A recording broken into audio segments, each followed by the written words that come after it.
I will allot like 20 minutes for this part. Keep your questions short and direct to the presenter about any aspect of her presentation or film or whatever you notice. Just raise your hand and I will put your name in the list and you're free to ask. Ahmed, please. Very nice presentation. I enjoyed. Can you comment on the title of the film, The Still Life? Okay, it's actually very different because the Chinese title is called Good People from Three Gorges. That's the literal translation. I don't even know, I think it's interesting how the English title is different from the Chinese title. And it kind of offers a different way of, seeing the film. Because, yeah, the Chinese title is just Good People from Three Gorges. Very down to earth. It's almost like a title you would expect from a movie like this. But Still Life, I think, adds another notion to it. But I haven't really given thought to this question. But if you have any, yeah. Okay, Nassim. Connie, I put your name in the list. Nassim, you're next. Yes, your turn. Okay, I have some questions. First, you talked about the psychoanalysis that talked about the stranger, the familiarity at that point, that it goes like a spaceship kind of flying at the theme. I'm wondering, is it about the Zizek idea or is it your idea? I didn't get the separation because you talked about the psychoanalysis after the stranger thing and the familiarity that it takes to the environment. But I was lost in between that. Which part you actually bring your ideas, or is it about the lyrics ideas that the spaceship? Yeah. I think when I say the spaceship kind of taking off, like everything happened so quickly, that was my idea. Yeah. Well, I heard the sentences on yours that it's about that the stranger came there and it becomes like kind of so familiar to the environment. At the point, it becomes unfamiliar. If I get correct with that it's like a spaceship getting lost in the air. So I was wondering if I think I'm trying to use Zemo's framework to explain the existence of the yeah. Okay. But the stranger idea is Zemo's. Yeah. Can I ask? One more, yes. Okay. Just I want your opinion. So if it's about nostalgia. Is it the ancient Chinese characters there could be related to this nostalgia concept you're bringing? The ancient Chinese character? There were the three guys that were playing cards. Oh, I think, remember at night, they always have karaoke or some kind of entertainment show. Okay. In a way, those people who are dressed up in the costume are for performances. They're not actually from ancient China. So they're just pretending. It's like an entertainment. So it's like, I guess in modernity, people are going back to the past, but bring them back in a way of almost like a performance. That's very common in China right now. Oh, interesting. I think that's just a critique of how, people, like the juxtaposition between modernity and the past in a very almost like a theater type way, playing, cell phone and that juxtaposition. Yeah, thank you. Next, yes, you go ahead. Yes, that's okay. I like the dialogue that you created around melancholy and mourning. And I just wondered, how did you see the director, and what sort of performance was the director doing in this representation? Would you call this a work of mourning or a work of melancholy? Because you talked about the dissolution of the ego, and this filmmaker being very shy. So, how would you characterize the director here? I see this film more positively than a lot of people, especially in Western critique. When you read all the reviews, there's, this is such a social critique. But for me, I think the director, my interpretation is actually injecting some kind of hope in the people there, in the good people of Three Gorges. I think, in a way, there's still a desire for life in the film. So for me, I think it's his way of working through that loss as well. I would treat it more as mourning than melancholy. Yeah. Thank you. Connie, you're next. Yes. I think one of the things that makes it difficult for us is the silence in the relationship between the couples. You said people don't talk about what's happening actually to them, that they just get on with their daily lives. And I wondered, is the absence of the discussion, is that a general thing, and why is it? Is it a leftover from when it was really quite dangerous to talk? I would say, okay, I give a thought about this as well. One of the things, I think it's cultural as well. Like in China, we're not trained to really care about our personal feeling. I think in the Western culture, it's more about the individual. Like it's always about how you feel, your emotions. In China, it's all about the collective. In a way, people don't really know how to articulate about their feeling. Yeah, and a lot of people, they are not educated. They're not trained to think for themselves. They're always they're born, they start working the farm. So in a way, they really don't know how to cope with the loss verbally. So and how prevalent is it, the buying of the wife and the buying back of the wife? that, I don't know. I've never heard of it in my hometown. Because Yichang is a more developed city. I guess in the village, it might be a common thing. It's a very realistic film, and I think one of the questions about the yelling and fighting is very realistic. It's not just in the movie. People do yell at each other, but they won't fight. So yeah. Thank you. Next, Cyrus. Yes. Excuse me. I ask Cyrus. Cyrus. No, Cyrus. Yes, your turn. Lacan has something called imaginary register, where he says that you have a perception of an object or a person or a collective of people that is not real, but it's the imagination.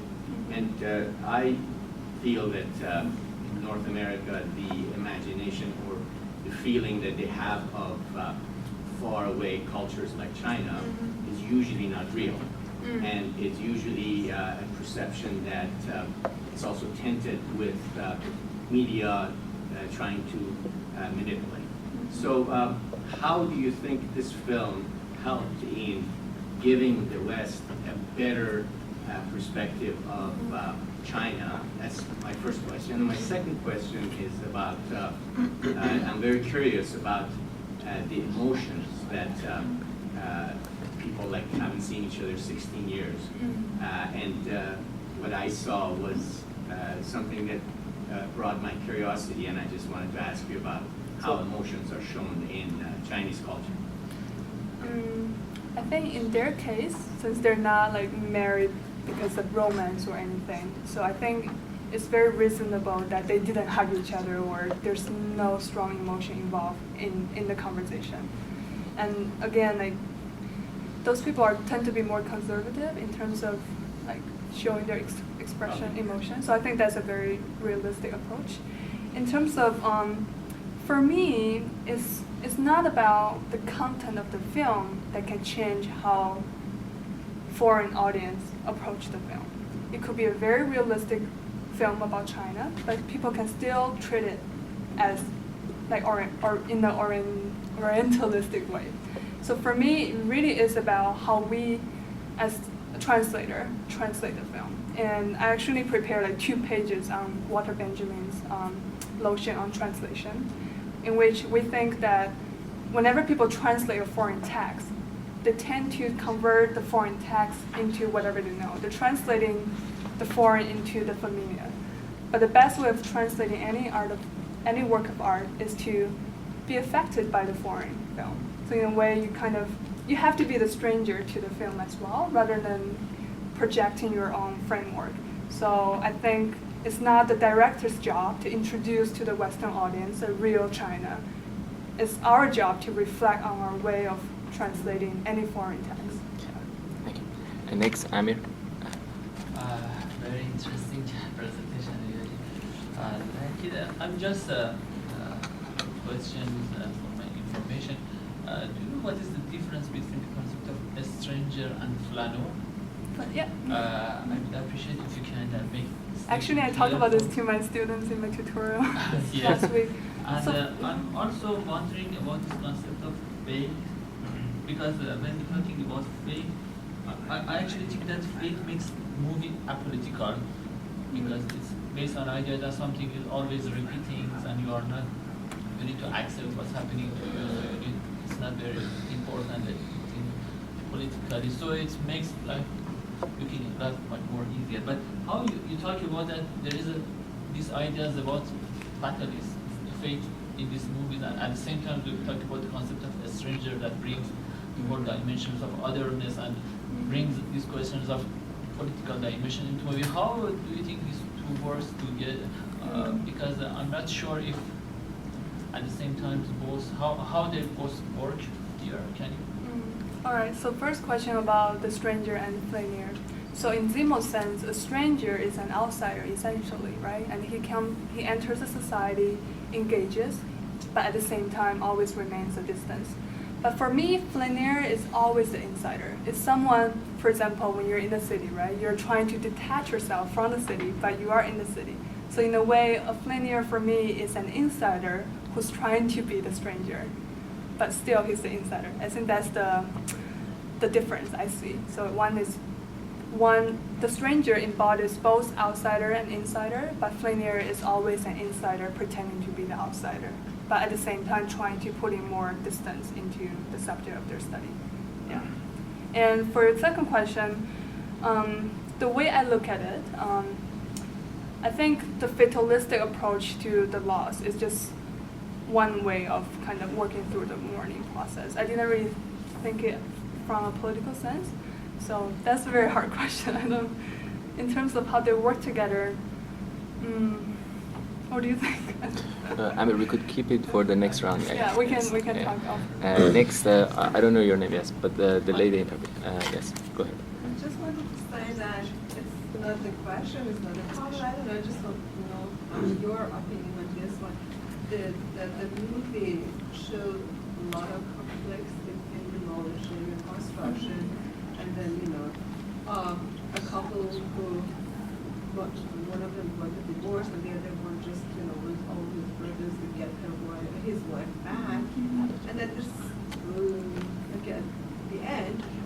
One scene was showing a man trying to keep the balance and passing. I think that this was the essence of the movie. After showing all these conflicts, saying, okay, the whole life is passing through all these, slim string, but keeping the balance. And what's going to happen? We don't know, because he didn't wait, and he didn't keep. He didn't give us the opportunity to see the end of the effort of that person. But everybody was going toward the dangerous, showing all those packages going to the dangerous places. But that was the essence of the movie. I think when I first look at, there's so many ways of approaching this movie. I was struck by the last thing about men walking on the wire as well. I think that's not real. In a way, people won't do that. I mean, for me, the person walking on the wire is almost like the spaceship that's not supposed to be. I'm not talking about which is real. Yeah, but I mean, I think I agree with you, and I think the only way I will interpret that same is Confucianism. It's all about finding the balance, right? Finding the harmony among conflicts. So if you interpret the film in a Confucian way, I think that symbol really echoes strongly with the whole Chinese philosophy of balancing and harmony, and faith as well. Thank you. We have 5 more people, and then we will go to the next round because time is obviously limited. Next, Zarin, you're next. You're passing. Next, yes, Mr. Bloom, you're next. Oh, me? Yes. The idea of silence is interesting for mourning, and I think for the imaginary, you could approach the silence in another way, not politically, or in many of those ways, but the idea that in terms of the imaginary, the characters know that they can't complete their talk, that what they're really mourning is the ideal of transparent talk and the ability of making a connection that would be satisfying to everyone. So in a way, the mournful relation of the speaker is kind of a knowledgeable relation to the incompleteness of talk and the fact that to try to say everything is foolish. and the mournful relation to idealization you see throughout it.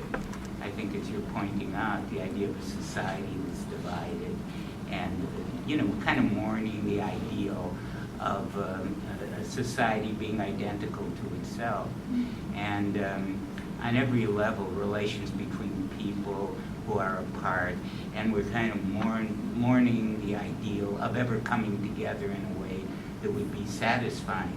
So in that sense, it's Lacanian, and the idea that the director knows, and he sort of uses the characters to enact that. And the silence isn't unique to China. I mean, Pinter did it all the time, etc. Characters are always resisting saying everything except in New York, and it's kind of an interesting touch. Is it so?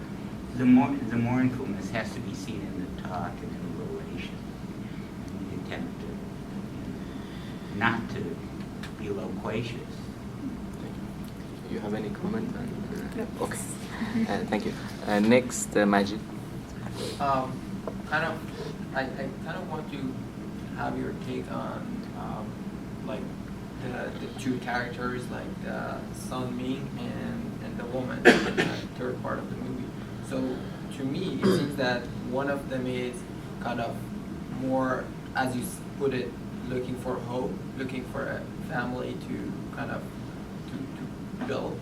But in the part for the woman, she's actually, it seems to, she's digging the past.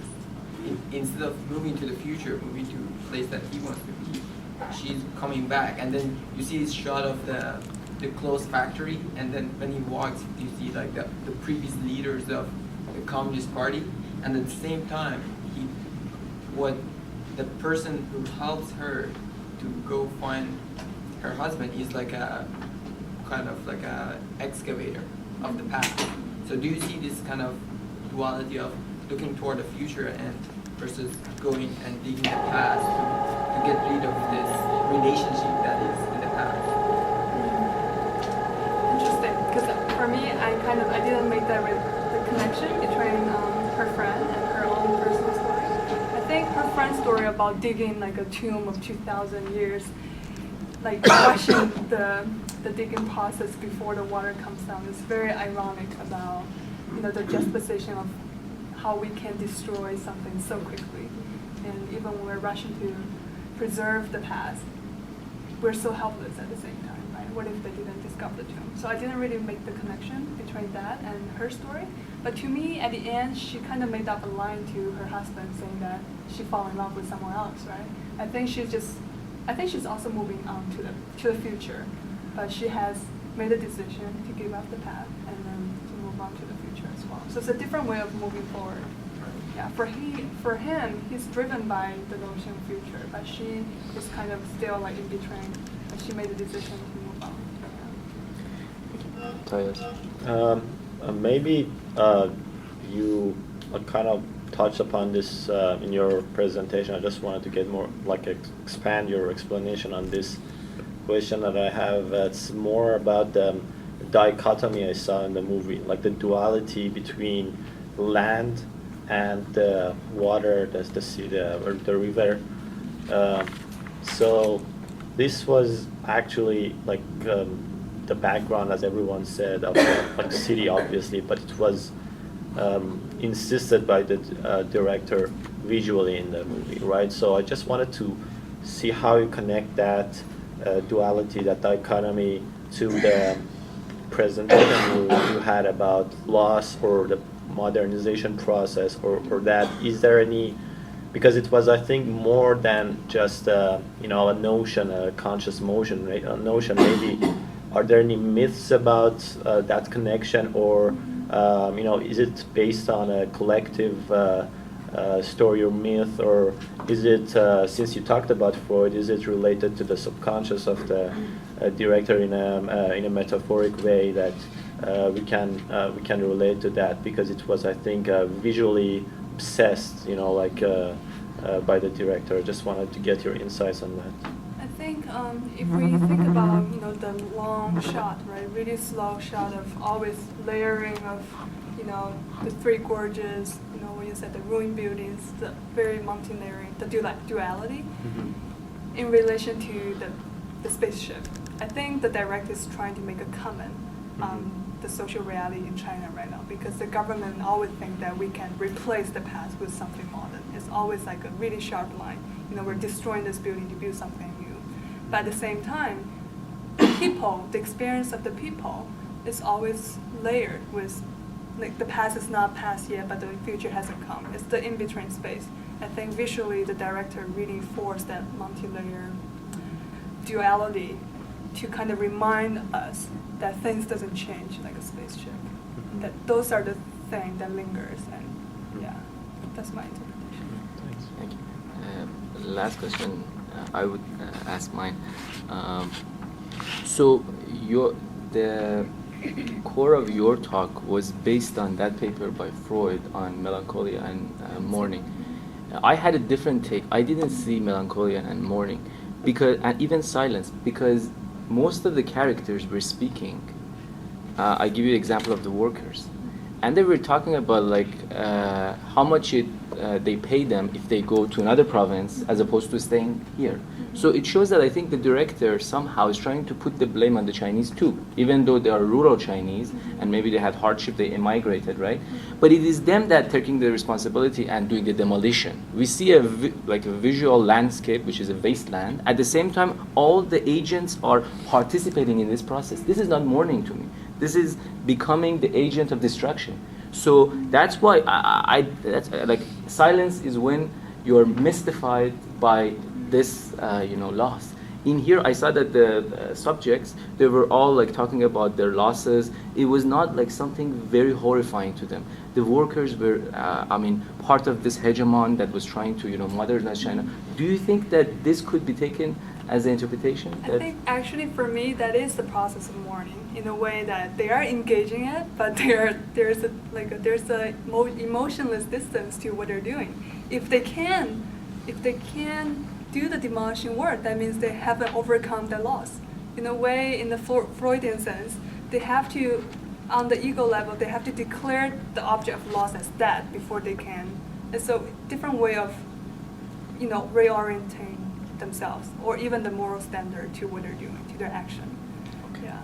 So I do see that as the process of mourning. Thank you. Let's give our applause to our presenter.